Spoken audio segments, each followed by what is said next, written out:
A very warm welcome. You're watching News 18 Global. I'm Akanksha Swaroop. After weeks of facing massive backlash from a rocky testimony on campus anti-Semitism and plagiarism allegations, Harvard's President Claudine Gay has finally resigned.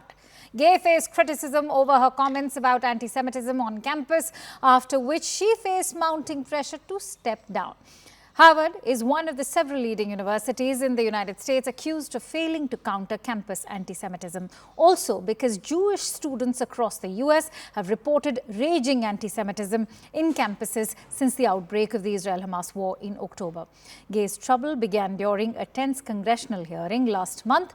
The now retired president says that it would depend on context whether anti-Semitic comments would be a violation of Harvard's code of conduct or not.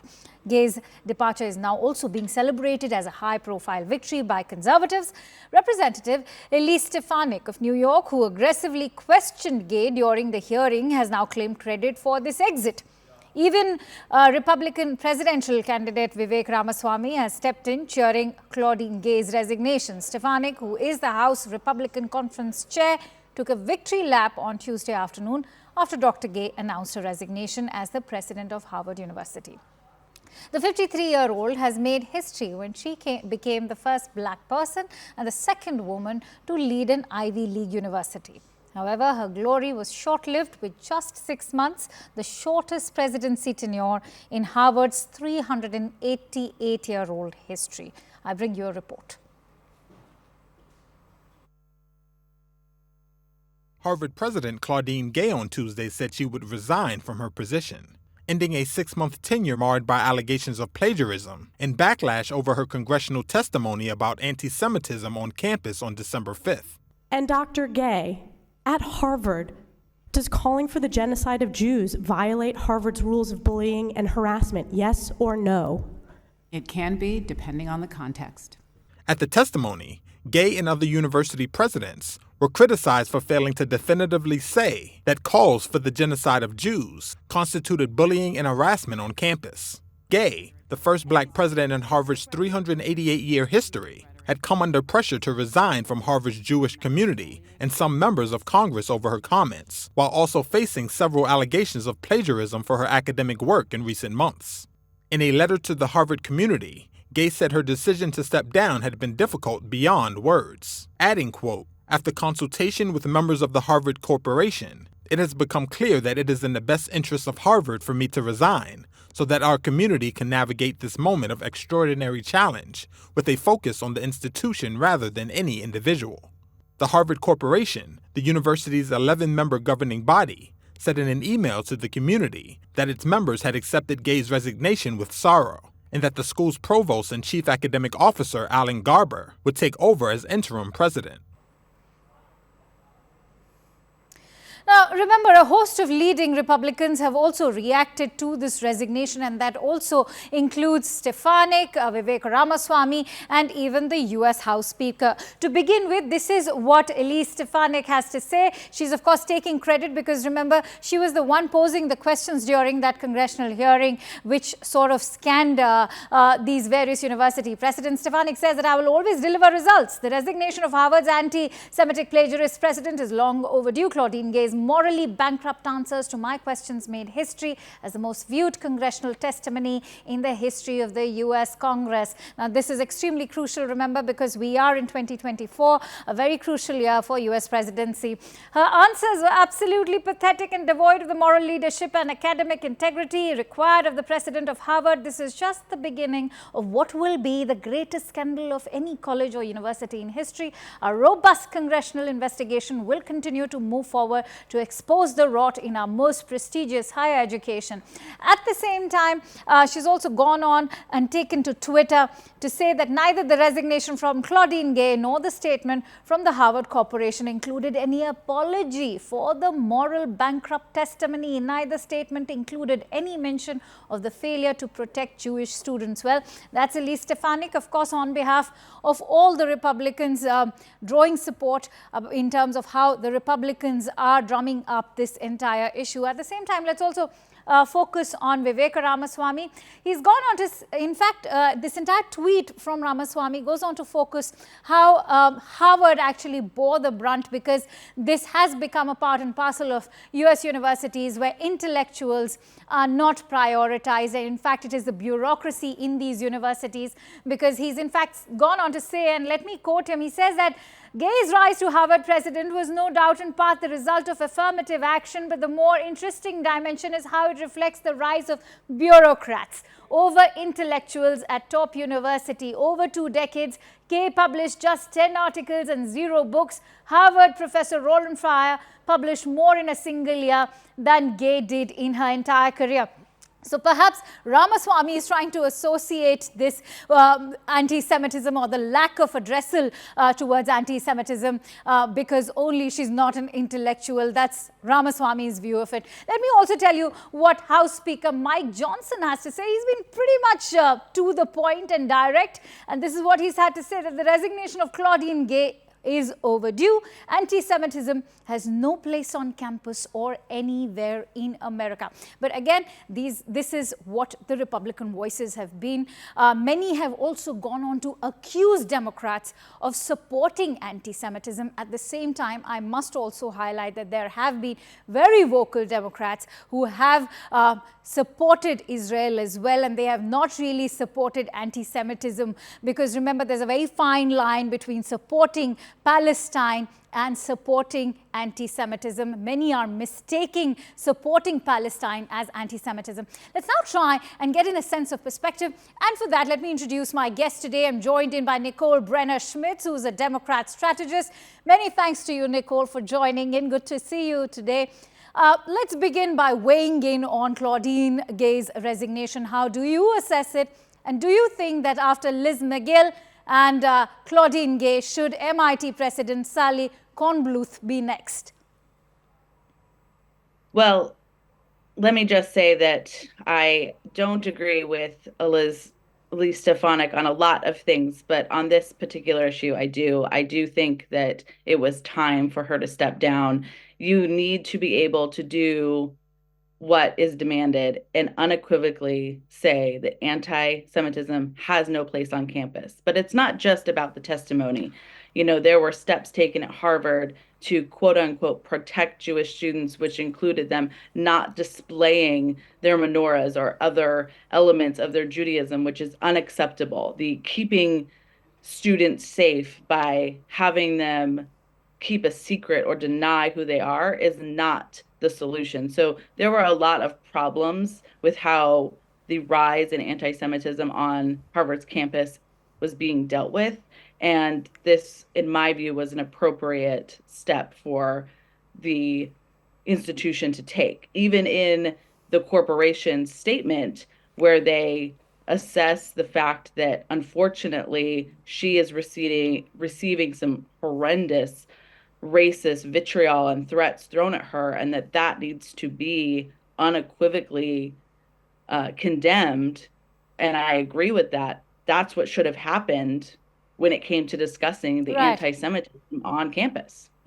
Nicole, now, as far as Stefanik is concerned, it's almost like a countdown which has begun for Stefanik. She's been talking about 2 down now, and perhaps she's also waiting for MIT's president to resign. Do you think that Sally Kornbluth is going to be the next? I'm not sure. I haven't heard as much about what's happening at MIT. She didn't seem to have the exact same sort of testimony as the other 2 did, but it does look like Republicans have this in their sights. And I don't think it's a matter of them all resigning should signal a win. The concentration here should be on what are we doing to protect Jewish students on campuses across the country? What steps forward are happening to make sure that these students in a place of education feel safe and can participate in their college lives? And that's the conversation that needs to happen. And it goes beyond these three institutions, frankly. Fair enough, and I would like to delve deeper into that as well.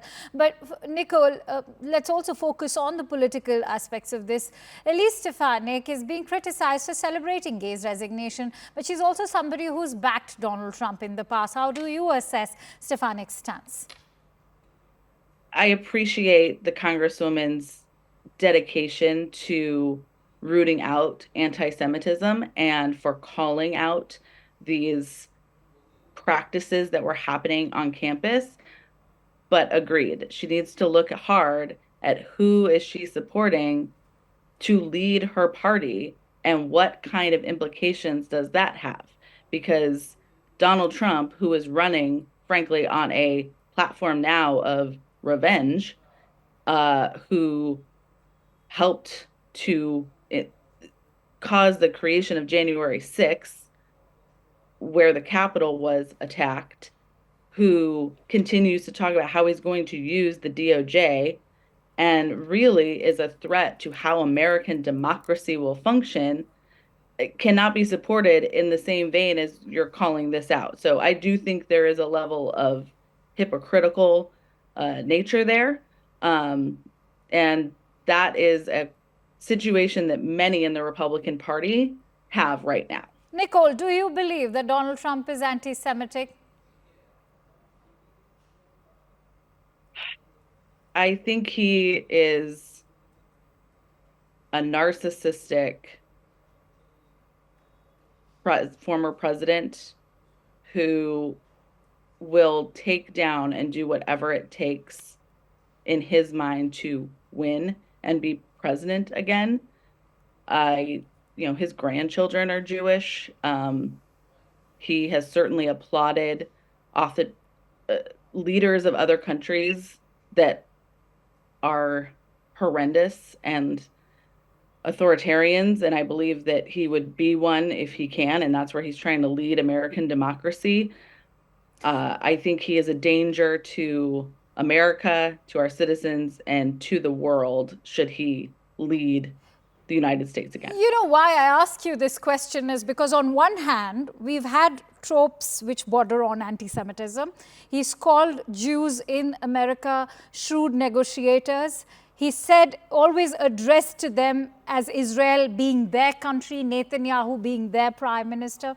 So there's always the other aspect that he associates American Jews. He's also accused them of destroying the country because many of them chose to vote for Joe Biden in the previous election. At the same time, the man has said that he will revoke student visas of all those anti-Semitic students who have attacked Jews on campuses. So I want to ask, and I want to know from you, what is your view of Donald Trump? Would you call him an open anti-Semitic Republican candidate running for presidency? I would say he has a lot of anti-Semitic remarks and feelings, some of which you just noted. He is a danger to the world and to Jews, as well as lots of other minority groups in America and around the world. It is atrocious that the Republican Party cannot realize that this does not need to be their leader. There are so many in the establishment Republican Party who are frustrated and don't speak up and are not doing everything they can to ensure that he is not the face or the leader of their party anymore. If we want this amazing, great experiment of American democracy to continue to survive and to be a country where freedom rings and all are welcome and you can practice your faith safely, then he cannot be the president, nor can the party, the Republican Party, the other major party in America, continue down a path where they celebrate and nominate candidates like him. You know, Nicole, but let me also now come to the other end of the spectrum, because last year in April, months before the war in Israel and in Gaza broke out between Hamas and Israel, there was a report that was released by advocacy group Anti-Defamation League and the Tel Aviv University. This report said that there's rampant anti-Semitism currently in the United States, and it's not just in the political landscape but also in the social landscape. And that's why I want to know from you, why has the Biden, or how has the Biden administration failed to address such an issue? Because so far anti-Semitism till some years ago was seen on the fringes, but now we see it is also seeping down in mainstream politics. I think we're realizing how prevalent anti-Semitism really is in not just the United States, but across the world. I think October 7th has created a realization, and I don't mean just for non-Jews, for Jews too, of how incredibly anti-Semitic the world is and how ingrained so much of this thought is. The Middle East is also a highly complicated situation, and there are big, broad strokes being swept across. The idea that Jews would support civilian deaths, the idea that Palestinians and Hamas are one and the same, the idea that Jews support Netanyahu unequivocally. These are all things that seem to be thrown about right now, none of which are true. There are many layers to all of this, and that seems to be lost in a lot of the conversation. But it is true that there is just so much underlying anti-Semitism and ideas about Israel that I think has been a huge awakening for leaders and people across the world. Fair enough. And that's why I want to end with what Senate Majority Leader Chuck Schumer had to say, and I'd like to quote him. He says that nobody denies that people of goodwill can have disagreements about the conflict in Middle East, but the red line is crossed when the disagreements lead to violence or threats of violence. Now, I want to know from you, what is your understanding? At what point does opposition to Israel's policies cross into anti-Semitism? Well, I think there's a lot of different places. I mean, obviously, I agree with the majority leader where anything that it calls for the inciting of violence or is violence is reprehensible and completely unacceptable.